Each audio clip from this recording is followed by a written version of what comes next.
Middle class और lower middle class या poor people या रिच पीपल, ये किसी का बिजनेस नहीं बचा, ये सबका बिजनेस हो गया। तो अब हमारा टाइम आ गया है कि हम ई स्टूडियोज डोनेट करें। बहुत बड़ा माध्यम है ई। पोस्ट कोविड ये ओरिएंटेशन लाना पड़ेगा कि अब नहीं है तो हम रो नहीं सकते। नमस्कार, हेलो, मैं Mayuresh Gokhale, RMW present. Welcome to Youngistan में आपका तहे दिल से स्वागत करता हूं। दोस्तों, हमारे पिछले कुछ वीडियो में आपके बहुत सारे रिप्लाई हमें आए। आगे भी हमारे वीडियो ऐसे ही देखते रहिए। मैं आपका बहुत बहुत धन्यवाद करता हूं।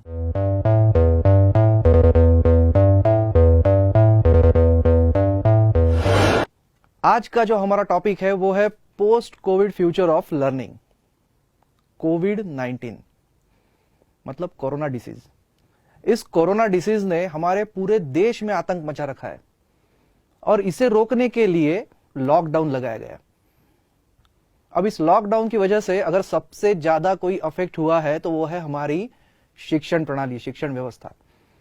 लेकिन हमारे देश के युवाओं को, हमारे देश के बच्चों को निरंतर शिक्षा मिलती रहे, इसलिए ई लर्निंग जैसी प्रणालियों का भी इस्तेमाल किया जा रहा है। और इसी टॉपिक पे आज हमसे बात करने के लिए हमारे साथ स्टूडियो में मौजूद है रिस्पेक्टेड साइंटिस्ट और एक एनजीओ जिसके नागपुर ब्रांच के वो सेक्रेटरी है, श्री तरुण जी श्रीवास्तव। नमस्ते तरुण जी। नमस्कार। Welcome to Youngistan. Thank you so much.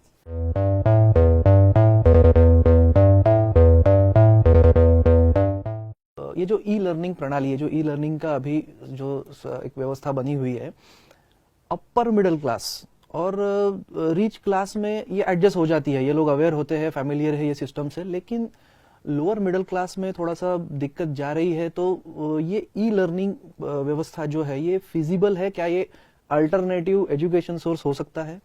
बहुत अच्छा सवाल है आपने पूछा। लेकिन बिफोर आपने सवाल पूछा, मैं आपको सब दर्शकों को बता दूं कि ये एक सबसे अच्छा टॉपिक आप लोगों ने चुना है, खासतौर से कोविड के परिस्थिति में, क्योंकि कोविड को अब हमने अपॉर्चुनिटी करके लेना है। हम जुलाई में बैठे हैं। हमने मार्च में ही इस टॉपिक को ज्वलंत तरीके से एड्रेस करना चाहिए था। हाँ। हम 3 महीना वेट करते रहे कि आज नहीं कल हम करेंगे।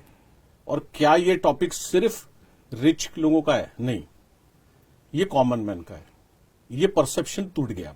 क्योंकि गवर्नमेंट जो खुद भी नहीं मानती थी कि हम ई माध्यम से संवाद कर सकेंगे लोगों से, उन्होंने पिछले 3 महीने में पूरा का पूरा सिस्टम ओरिएंट कर लिया इसमें। तो यानी कि इम्पॉसिबल जो था वो पॉसिबल हो गया। तो ये मेरा मानना है कि ये माइंडसेट इशू है। पहली तौर पे अगर हम ये सोच लेंगे कि हम ये कर सकते हैं तो हम कर सकते हैं। और इसमें मिडिल क्लास और लोअर मिडिल क्लास या पुअर पीपल या रिच पीपल, ये किसी का बिजनेस नहीं बचा, ये सबका बिजनेस हो गया। और ये करना पड़ेगा। हम जितने फास्ट अडॉप्ट होंगे उसको, उतने हम फास्ट आगे बढ़ेंगे। अब ये प्रश्न करने का समय नहीं है, अब प्रश्न को एग्जीक्यूट करने का समय आया है। मयूरेश जी, अब ये समय आ गया है। तो मेरा पर्सनल ओपिनियन ये है कि yes, it is feasible. Ways and means अलग अलग हो सकते हैं। कुछ वेज एंड मीन्स इस तरह से हो सकते हैं कि जिनके पास में सुविधा उपलब्ध नहीं है वहां सोशल ऑर्गेनाइजेशन जाके काम करे। हाँ, तो जैसे कि आप एक एनजीओ से जुड़े हैं और उसके सेक्रेटरी है, ऐसा हमें पता चला। तो मैं अभी उसी क्वेश्चन पे आने वाला था कि जैसे ये फिजिबल है और बहुत सारे जगह पे अभी इसे पहुंचाना भी है, तो एनजीओ से संबंधित इस बारे में क्या काम हो सकता है ई लर्निंग से जुड़ा हुआ? बहुत काम हो सकता है इस पे। जहां पर भी मोटिवेशन की जरूरत है वहां एनजीओ काम कर सकता है। yes. जहां पर स्टूडियोज नहीं है, जिनके पास में सुविधा उपलब्ध नहीं है, वहां एनजीओ अपना साधन ले जाके पहुंचा सकता है। एक समय में आपको याद होगा, अभी भी हम देखते हैं कई स्वयं सेवक संस्था हमारे एम्बुलेंस डोनेट करती है। हाँ। और हमने एम्बुलेंस डोनेशन एक पार्ट ऑफ मान लिया कि भाई नहीं, एम्बुलेंस एक लगता है और एम्बुलेंस हम खरीद नहीं सकते, इसलिए डोनेट करना है। तो अब हमारा टाइम आ गया है कि हम ई स्टूडियोज डोनेट करें। हाँ, मतलब ये अब हम उस एम्बुलेंस को हम ई माध्यम से ले जाकर लोगों तक पहुंचाएं। डोनेशन का ये चेंज हो गया है। हाँ।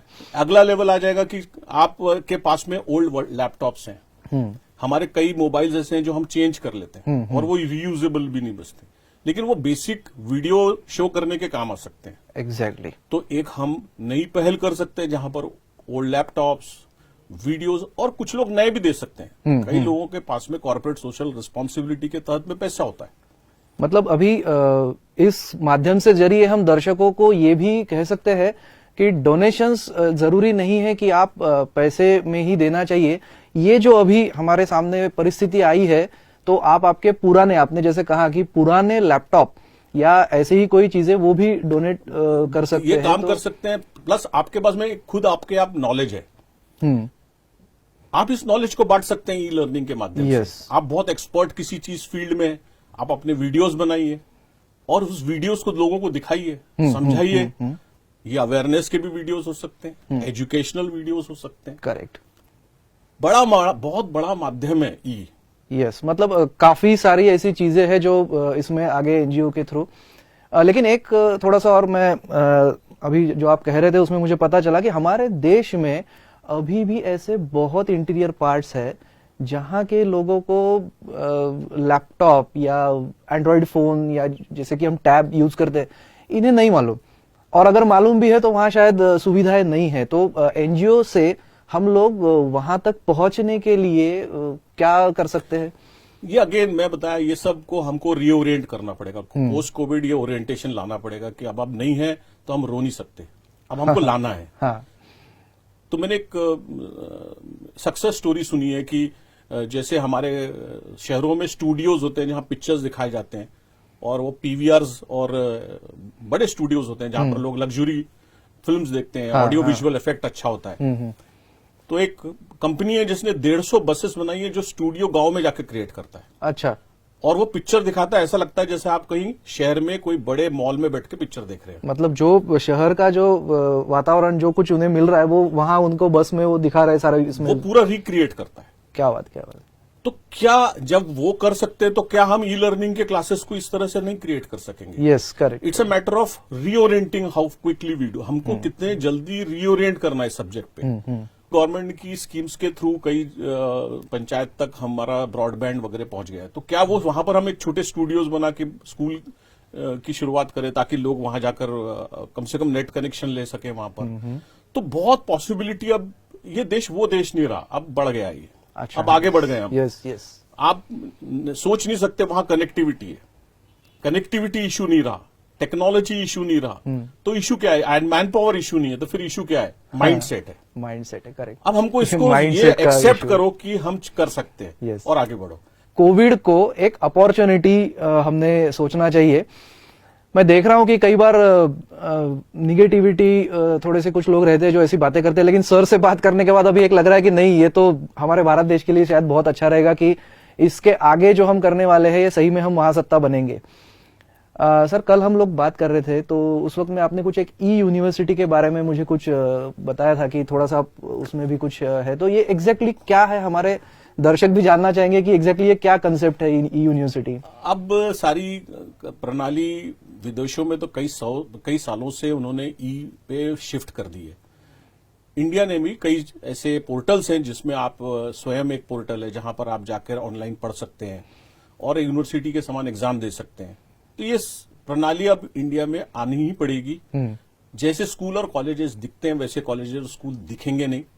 शायद वही स्कूल और कॉलेजेस ज्यादा लंबे खड़े रहेंगे जो ई लर्निंग और पोस्ट कोविड को अडॉप्ट कर सकेंगे।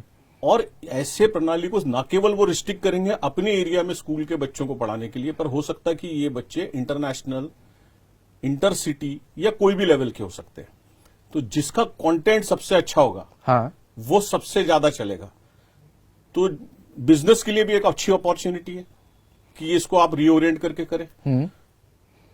स्कूल और कॉलेजेस के लिए एक अच्छी अपॉर्चुनिटी है कि अपना स्टैंडर्ड बढ़ाएं और अच्छे से अच्छा प्रोग्राम दें। साथ ही साथ अब हमारे एनजीओज जो हैं वो मिलके अपनी कुछ पाठशालाएं शुरू करें। ओके। मॉरल साइंस के लेक्चर्स दें और ये बच्चों को पढ़ाएं। हाँ, ये एक और नया इसमें आ सकता है कि उनकी वो ई स्कूल शुरू कर सकते हैं। Yes, correct. एक्सेप्ट करना पड़ेगा ये फैक्ट को। ऑब्जेक्टिव पेपर सेट करें, क्रिएटिव पेपर सेट करें, correct, creative method of examination निकालें और आगे बढ़े। यस, काफी पॉजिटिव महसूस कर रहा हूं मैं यहाँ जब सर से बात कर रहा हूं। कोविड-19 के इस टॉपिक में हमने जो फ्यूचर ई लर्निंग के बारे में अभी बात की, तो अभी सही में मुझे ये लग रहा है कि ये फिजिबल है। सर ने कहा है कि फिजिबल अभी हमें नहीं सोचना है, ये एक बहुत अच्छी अल्टरनेटिव मेथड हो सकती है। एक लाइन मैं यहाँ पे कहना चाहूंगा कि ज्योत से ज्योत जलाते चलो, ज्ञान की गंगा बहाते चलो। ये शिक्षा की ज्योत हमें भी जलाए रखनी है। तरुण जी, आपका बहुत बहुत धन्यवाद। आपने हमें बहुत महत्वपूर्ण जानकारी इस फ्यूचर ई लर्निंग के बारे में दी।